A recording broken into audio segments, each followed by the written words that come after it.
So hello guys, আজকে আমি আপনাদেরকে শেয়ার করব আমার ক্যাট জেপিওর একটি রিসেন্ট ট্রেন্ড। সো চলুন চার্টে চলে যাই। রিসেন্ট টাইমে ক্যাট জেপিওর 1 আওয়ার টাইম ফ্রেমটা আমি লক্ষ্য করে দেখলাম সে higher high and higher lows create করছে। Very good. এখানে একটি হায়ার হাই ক্রিয়েট করার পর সেখানে একটি হায়ার লো ক্রিয়েট করতে যাচ্ছিল, কিন্তু আমি লক্ষ্য করলাম যে এখানে একটি ইমব্যালেন্স ক্যান্ডেল আছে যেটা তার ফিল আপ করার কথা ছিল, কিন্তু মার্কেট সেই ইমব্যালেন্স ক্যান্ডেলটা ফিল না করেই সে বেশ বেয়ারিশ প্রেশার দিয়েই মার্কেট নিচের দিকে চলে যাচ্ছে। সো স্বাভাবিকভাবে মার্কেটের একটা হ্যাবিট আছে, সেটা হচ্ছে ইমব্যালেন্স ক্যান্ডেলগুলো মার্কেট অলওয়েজ লিকুইডেট করে ফেলে। আমি এখানে জুম করলে দেখতে পাচ্ছি মার্কেট রিসেন্টলি এখানে একটি গ্যাপ ডাউন দিয়েছিল, যদিও গ্যাপটাও ফিল করেছিল। অ্যান্ড এখানে ক্লিয়ারলি বোঝা যাচ্ছে মার্কেট এখানে বায়ার প্রেশারদের জন্য একটি অ্যাকুমুলেশন ক্রিয়েট করছে, লাইক দিস, এই রেঞ্জ ওয়াইজ। সো আমি এখানে আমার একটা সাপোর্টে বাই নেওয়ার চেষ্টা করেছি। সো সেই সাপোর্টটা ছিল হচ্ছে আমার মার্কেটের এই 50% যেটা ইমব্যালেন্স ক্যান্ডেল ফিল করেছিল, এবং বাকি 50%টা যেটা ইমব্যালেন্স এখনো থেকে গেছে। সো সেখানে আমার একটা পেন্ডিং অর্ডার বসানো ছিল। সো মার্কেটটা আজ সকালে আমার এই পেন্ডিং অর্ডারটা অ্যাক্টিভেট করেছে, যেটা আমি এখানে শো করছি আপনাদের। আমার ট্রেডটা এখানে 0.5 লটের চলছে। আমি রিসেন্টলি এখানে $78 প্রফিটে চলছি, যদিও এটা খুবই সামান্য, অনেক বড় একটা লট size according to my trading balance. যদিও মনে রাখবেন আমার ট্রেডিং ব্যালেন্স এখানে কম থাকলেও আমার ব্যাকআপ কিন্তু বেশ আছে, আমি চাইলেই যে কোনো মুহূর্তে ডিপোজিট করতে পারি। অ্যান্ড আমার mainly risk to reward ratio ঠিক আছে। আমি কিন্তু নতুন নয়, আমি এই ফিল্ডে পুরনো, আমি জানি কখন কোন ট্রেডে একটু বেশি একটু কম রিস্ক নিতে হবে। সো একই পেয়ারে আমি যদি এখন 4 আওয়ারে যাই, আমি দেখতে পাচ্ছি এখানে একটা সাপোর্ট লেভেল ও রেসপেক্ট করেছে। হতে পারে মার্কেটটি আবার নিচে আসবে, এখানে কিছু লিকুইডিটিও নিতে পারে। আমার এখানে আমি এসএল রেখেছি আমার এই রেঞ্জ ওয়াইজ, অ্যান্ড টিপি রেখেছি আমার সম্ভবত কোনো একটা ফেয়ার ভ্যালু গ্যাপ দেখেই আমি টিপি রেখেছি, বা ইমব্যালেন্স ক্যান্ডেল দেখেই মেবি এই জোনটা, ইয়েস আমার এই জোনটা যেখান থেকে মার্কেটটা এই মোমেন্টাম বেয়ারিশ দিয়েছিল। সো আমি এখন ডে ক্যান্ডেলে ফিরে আসি। নর্মালি আমি অলওয়েজ ডে ক্যান্ডেল ওয়াইজ আমার চার্ট দেখে থাকি। আমি ডে ক্যান্ডেল দেখলে এখানে স্পষ্ট দেখতে পাচ্ছি মার্কেটের এখানে যে সুইং লো ছিল, আমার এসএল কিন্তু সেই সুইং লোর বেশ নিচে। সো মার্কেট যদি চায় এখানে একটা লিকুইডিটি নিবে, সে অবশ্যই নিতে পারে, কিন্তু তারপরেও আমার এসএল কিন্তু হান্ট হচ্ছে না। অ্যান্ড আমার এসএল যদি হিট করেও দেন বুঝতে হবে এটা চেঞ্জ অফ ক্যারেক্টার, মার্কেটের স্ট্রাকচার চেঞ্জ হয়েছে। সো মার্কেট এখন বায়ার প্রেশারের থেকে সেলার প্রেশারের বেশি আছে। সো মার্কেটটি এখন ডাউন ট্রেন্ডে চলে যাচ্ছে। সো আমি এমনই আপডেট দিব আপনাদের, আরো সাথেই থাকবেন। আমার এই ট্রেডটা আমি আমার পার্সোনাল টেলিগ্রাম চ্যানেলে শেয়ার করেছিলাম। হেয়ার ইজ দ্য ট্রেড, যেটা আমার যখন অ্যাক্টিভেট হয়েছিল সেটা আমি এখানে শেয়ার করেছি, যে cat JPY trade plan. In fact আমি তার আগেও অনেকগুলো ট্রেড প্ল্যানই শেয়ার করেছি। অ্যান্ড আমি এখানে সামটাইম লাইভ আসি, ইনশাল্লাহ চেষ্টা করবো এখানে লাইভ আমি প্রতিনিয়তই আসার। এটা আমার আগের দিনের একটা ট্রেড ছিল ইউরো সিএসএফ, যেটা বেশ প্রফিটে এগিয়েছে আলহামদুলিল্লাহ। অ্যান্ড লুক, আমি কিন্তু এখানে 16 তারিখ অথবা তার একটু আগে আমি কিন্তু বলেই দিয়েছি যে ক্যাট সিএসএফ আর ক্যাট জেপিওয়াই আমি কিন্তু যে কোনো একটা পেয়ারে 5 থেকে 10 দিনের ভিতরে ট্রেড নিতে পারি। And looking to buy CAD JPY আমি এখানে আর্লি ওয়ার্নিংও দিয়ে রাখি। সেই হিসেবে যারা আমার অ্যানালাইসিস মিস করবেন তাদের মিস করার চান্সেস খুবই কম থাকে, কেননা আমি অনেক দিন আগে, লাইক এখানে 16 আর আজ আমার ট্রেডটা ছিল 20 তারিখ, আপনি হাতে 4 দিন সময় পেয়েছিলেন। সো এমনই আরো অনেক ট্রেড অ্যানালাইসিস, আমার মার্কেটে কিরকম কি চলছে সেই বিষয়ে আমি কথা বলে থাকি। এখানে একটা চ্যাট গ্রুপও আছে, আপনারা চাইলে সেই চ্যাট গ্রুপে ইজিলি জয়েন হয়ে যেতে পারেন। সেখানে আপনারা পার্সোনাল এখানে কথা বলতে পারবেন। এখানে যে কোনো মানুষই এসে কথা বলতে পারে, অনলি ট্রেডিং রিলেটেড। মনে রাখবেন, আপনি যদি কোনো কিছু পার্সোনাল প্রমোট করেন আপনি অবশ্যই ব্যান হবেন। সো দেরি না করে ডিসক্রিপশনের ফার্স্ট লিঙ্কটা থেকেই আপনারা জয়েন হয়ে যেতে পারেন। এবং আমি যেটা বলছিলাম, ক্যাট জেপিআর এই ট্রেডটি কোথায় যাচ্ছে, কি করছি আমি সবই বিস্তারিত আপনাদের সাথে শেয়ার করব এই ভিডিওতেই। আমি ফুললি এটার জার্নি এই ভিডিওটাতে দিব। সো আমরা এখন আমাদের এই ক্যাট জেপিআর ট্রেডটা যদি ভালো করে দেখি, আমরা লক্ষ্য করতে পারছি যে রিসেন্টলি আমাদের যে সাপোর্টে আমরা বাই নিয়েছিলাম, আমি আমার এখানে পেন্ডিং অর্ডার রেখেছিলাম, এটা অ্যাক্টিভেট হয়েছিল, সেটা উপরে গিয়েছে ভালো, এখন সে নিচে এসেছিল।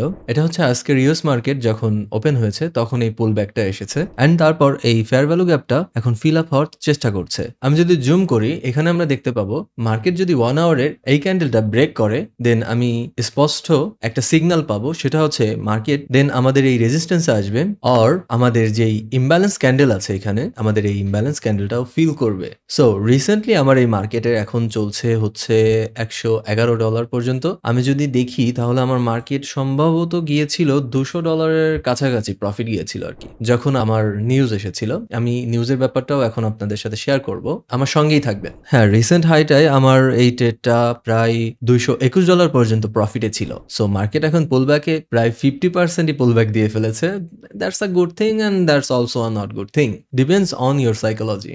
সো ব্যাপারটা আমার জন্য নিউট্রাল প্রফিট যাইতে কার ভালো লাগে দেখতে। সো আমি জিনিসটাকে এভাবেই রেখে দিই, ট্রেডটাকে না জ্বালাই, সে তার মতো যাক। এখন আমার ট্রেডটা এই পর্যন্ত হোল্ড করে রাখার কারণটা কি, আমি কেন চাচ্ছি মার্কেটটা আমি এখন ক্লোজ করব না, উল্টা আমি এটাকে হোল্ড করে রাখবো, এই রিজনটা অ্যাকচুয়ালি কি? এটার বড় একটা রিজন ছিল আজকে 6:30টার সময় পাউন্ডের নিউজগুলো সব পজিটিভ ছিল। লাইক সিপিআই এখানে পজিটিভ ছিল, এখানে কমন সিপিআই যেটা ইয়ার অন ইয়ার, এটা আপনার আসার কথা ছিল 2.3, এসেছে প্রায় 0.2% বেশি। ওকে, তারপর হচ্ছে মেন সিপিআই যেটা ট্রিমেড, ওটা আপনার ছিল হচ্ছে গিয়ে 2.8, ফরকাস্টেও আসার কথা ছিল অ্যাজ ইট ইজ 2.8, বাট ও বেড়ে 3.1 আসছে, যেটা হচ্ছে গিয়ে 0.3% বেশি, যেটা অ্যাকচুয়ালি কারেন্সির দিক থেকে আমার এই ট্রেডটাকে বায়ের দিকেই, যেটা আসলে আমার ট্রেডের জন্য একটি পজিটিভ সাইন। অ্যান্ড মিডিয়াম যেটা বলছি, এটা মেবি কোর, ইউএস এর সাথে যেটা আমরা রিলেট করি, এটা হচ্ছে মেবি কোর, আমি সঠিক বলতে পারতেছি না এখন। অ্যান্ড এখন আমি নিজে এটা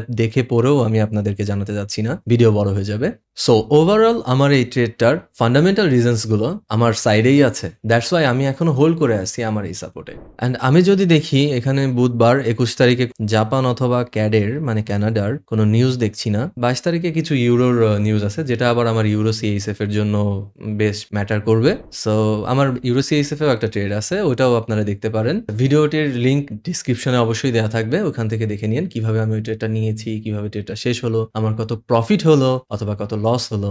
সো 22 তারিখে দেখছি ইউএসডির একটা আছে, অ্যান্ড ফ্রাইডেতে ক্যাডের একটা নিউজ আছে, সেটা হচ্ছে রিটেল সেলস। রিটেল সেলস বলতে হচ্ছে গিয়ে বড় বড় শপস গুলা কিভাবে কি সেল করে থাকে। লাইক আমি আর আপনি কনজিউমার, আমি আর আপনি যে একটা পেন্সিল কিনে নিয়ে আসি, অথবা ধরেন এই একটা পেন্সিল আমি কিনে নিয়ে আসছি, এরকম। সো যারা আমাদের কাছে বিক্রি করে তারা হচ্ছে রিটেলার, বাইরের দেশের রিটেল যে স্টোর গুলো থাকে তাদের অ্যাকচুয়ালি আদমশুমারি করা হয় বাংলায় ভাষায়, তার হচ্ছে গিয়ে রিপোর্ট এখানে থাকে আর কি। সো আমি দেখছি এখানে প্রায় আগে গত সপ্তাহে ছিল হচ্ছে -0.4, আর এই সপ্তাহে ফরকাস্ট মানে আসার কথা হয়েছে -0.3। সো -0.3 যদি আসে অ্যাজ ইট ইজ বুলিশ বা নেগেটিভও ধরা যাবে না, মার্কেট যে গতিতে আছে সেই গতিতে যেতে থাকবে। এখন মার্কেট যদি 4 এর নিচে চলে যায়, লাইক -5 এর কথা বলছি, -0.5, 0.67 ইটিসি, তখন কিন্তু অ্যাকচুয়ালি মার্কেটের জন্য, এই ক্যাডের জন্য আমার তখন এই নিউজটার জন্যই আমার এই ট্রেডটা ছেড়ে দেওয়া অথবা ক্লোজ করে দেওয়া উচিত হবে। অ্যান্ড যদি সে না হয়ে উল্টা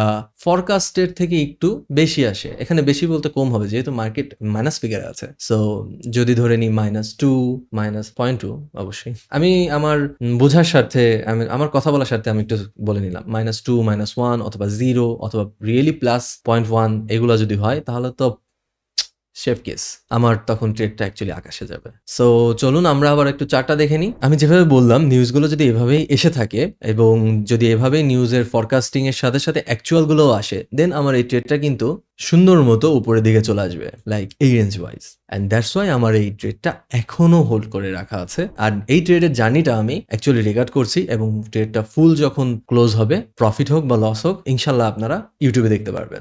সো হ্যালো ট্রেডার্স, কেমন আছেন সবাই আপনারা? আমার ক্যাট জেপিআই ট্রেডের আপডেট দিতে চলে এসেছি। আজকে ট্রেড নেওয়ার দ্বিতীয় দিন।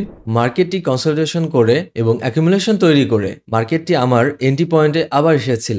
সো আমি এখানে আমার আবার একটি পজিশন অ্যাড করলাম আর কি, সিমিলার ভাবেই, যেরকম আমার সিমিলার রিস্ক রেখেই। এখানে টোটাল হয়তো বা আমার 350 বা সামথিং এসএল থাকবে। এখানে দুটো পজিশন নিয়ে আমার টোটাল 1 লটের ট্রেড চলছে। এখন রিসেন্টলি মার্কেটটি একটা চ্যানেল তৈরি করেছে, আমরা দেখতে পাচ্ছি এখানে একটা চ্যানেল আছে, ইজিলি দেখা যাচ্ছে। এটা একটি সাপোর্ট জোন ছিল, মার্কেট এখান থেকে একবার রিটার্ন নিয়েছে, এখন রিসেন্টলি এই প্রাইসটাকেও রেসপেক্ট করে আবার রিটার্ন যাচ্ছে। মনে রাখতে হবে মার্কেট এখানে একটা সাপোর্ট নিয়েছিল, এখানে আর একটা ব্রিফলি সাপোর্ট নিয়েছিল। এখন মার্কেট যে ব্রিফলি সাপোর্ট নিয়ে এখানে ফেয়ার ভ্যালু গ্যাপ তৈরি করেছিল, সেগুলোকেও ফিল করতে এসেছে। এখন মার্কেট যদি এখানে একটু লিকুইডিটি নিয়ে যাওয়ার চেষ্টা করে, সে চেষ্টা করতেই পারে, অথবা মার্কেট যদি এখানে একটা ব্রেক আউট দেয়, then it's a really good trade. আমার ফার্স্ট 50% প্রফিট এখানে বুক করা থাকবে, অ্যান্ড সেকেন্ড হয়তো বা এখানে অথবা একদম এই টপ পর্যন্ত আমার প্রফিটটা থাকতে পারে। সো দেখা যাক কি হয়, এই মার্কেটটি কিভাবে কি যায়। রিসেন্টলি আমার এখানে জাস্ট 50 লটেই, সরি, একদিন না একদিন এরকম বড় ট্রেড নিব। যাই হোক, এখন 0.50, হ্যাঁ আচ্ছা, 0.5 লটের এখানে ট্রেডে আমার $200 প্রফিট গিয়েছিল। $1ও আমি ব্রেক ইভেনে রাখিনি, অথবা $1ও পার্শিয়ালও নেয়নি। এটা আমার একটা ব্যাড ডিসিশন বলতে পারেন। আজকে একটা জিনিস শিখলাম, আপনারাও শিখে নেন। সো এখন দেখি কি হয়। এখন টোটাল 1 লট আছে তো, সো দেখা যাক, let's see what happens. So আমার এই ট্রেডটার আপডেট আমি আবার আপনাদের দিচ্ছি আর কি।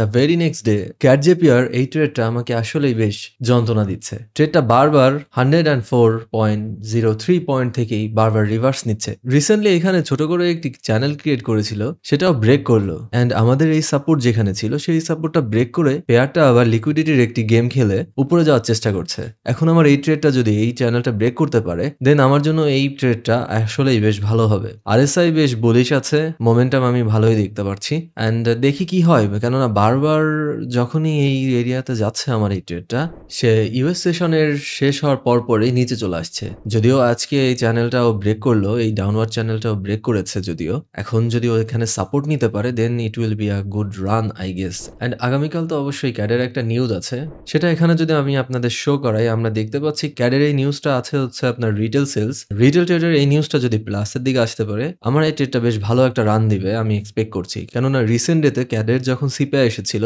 সিপিআই সব নিউজগুলোই বুলিশ ছিল, তবুও আমার এই মার্কেটটি স্লোলি নিচে অ্যাকুমুলেশন ক্রিয়েট করেছে অ্যান্ড এখানে একটা লিকুইডিটিও নিয়েছে। সো এখন একটাই নিউজ আছে বাকি এই সপ্তাহে, সেটা হচ্ছে ক্যাডের রিটেল সেলস। এখন রিটেল সেলসটা যদি পজিটিভ আসে দেন আমি এক্সপেক্ট করছি ট্রেডটা বেশ ভালোই যাবে। অ্যান্ড মজার ব্যাপার কি জানেন, আজকে আমি একটু লেট করে ঘুম থেকে উঠছি অ্যান্ড আজকেই এই ট্রেডটা আমার এখানে এসেছিল।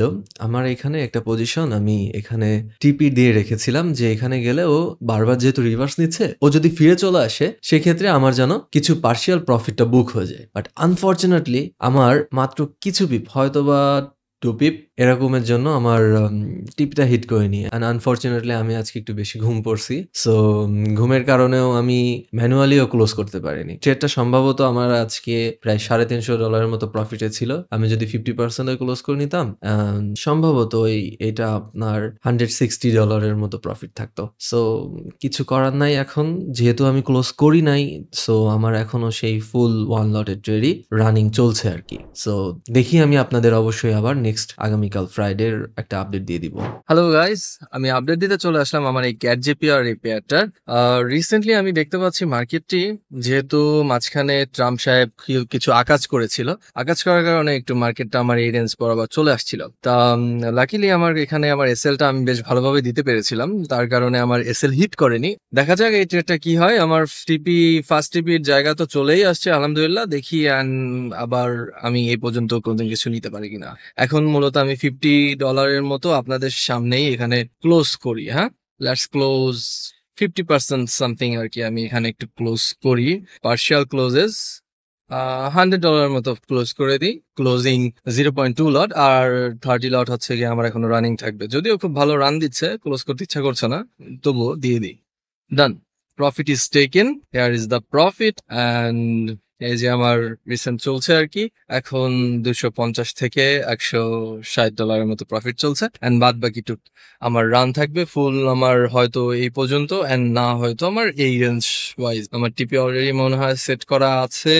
বাই দ্য ওয়ে, থাক, নেক্সট আপডেট আবার পরে। সো হ্যালো এভরিওয়ান, ক্যাডজেপিআই ট্রেড আমার অবশেষে শেষ হয়েছে and hair is the result. আমার অ্যাকচুয়াল নেট প্রফিট হয়েছে $655 পর্যন্ত। আপনারা বলতে পারেন ভাই আপনার তো একটা দুটা পজিশন ছিল, এতগুলো কিভাবে হলো? এতগুলো অ্যাকচুয়ালি হয়েছিল যখন ব্রেকআউট দিয়েছিল অ্যান্ড যখন মার্কেটটি তার প্রিভিয়াস টপে যাওয়ার লক্ষ্য করছিল আর কি। আর যখন মার্কেটটি ব্রেকআউট করে তার টপে রান দেওয়া শুরু করেছিল, আমি তখন মূলত আমার রানিং পজিশন অ্যাড করেছিলাম, বিল্ড যাকে বলা হয়, পজিশনটাকে অ্যাকচুয়ালি বড় করা। সো আমি বড় করেছিলাম অ্যান্ড আমার সেই যেখানে হতো $200-300 সেখানে আমার অ্যাকচুয়ালি হলো $655। এখান থেকে আপনারা একটা জিনিস শিখতে পারেন, এখানে কি আমি অ্যাকচুয়ালি করলাম। যেখানে নর্মালি নতুন ট্রেডার বা যারা অ্যাকচুয়ালি লুজিং এ থাকে, আপনাদের ভিতরে অনেকে এটা রিলেট করতে পারবেন যে অনেকে যখন লসে থাকে তারা মার্কেট একটু নিচে যায়, মার্কেটে বাই করতে থাকে, আর এভাবে কিন্তু তাদের অ্যাকাউন্ট ব্লো হয়ে যায়। অ্যান্ড আমি করলাম কিন্তু ঠিক তার বিপরীত। আমি যখন প্রফিটে ছিলাম অ্যান্ড আমার প্রফিটটা বাড়তেছে অ্যান্ড আমি বুঝতেছি টিপির কাছাকাছি যেতে পারে, ঠিক তখনই কিন্তু আমি আমার পজিশনটা ঠিক এভাবে বিল্ড করে নিলাম অ্যান্ড আমার পজিশন বিল্ড করার ফলে আমার প্রফিটটাও হিউজ হলো। এখানে অ্যাকচুয়ালি আপনার যেটা প্রথমে আপনার উইকনেস ছিল, আমিও একসময় এরকম করতাম, আমার উইকনেসটাকেই আমি অ্যাকচুয়ালি এখন আমার স্ট্রেংথে পরিণত করেছি। আমি কখনোই লসে গেলে পজিশন বিল্ড করি না বা পজিশন অ্যাড করি না। আমি যখন উইনিং এ থাকি বা আমার প্রফিটে যাচ্ছে, আমি জানি আমার প্রফিট পর্যন্ত চলে যাবে, টিপি হিট করতে পারে, প্রবাবিলিটিস খুবই হাই, আমি কিন্তু আমার রানিং পজিশন অ্যাড করতে থাকি অ্যান্ড আমার প্রফিটটাও হিউজ হতে থাকে। So that's for today. So thank you everyone, here is the profit again, and আল্লাহ হাফেজ। দেখা হবে পরের আর কোনো একটি ভিডিওতে।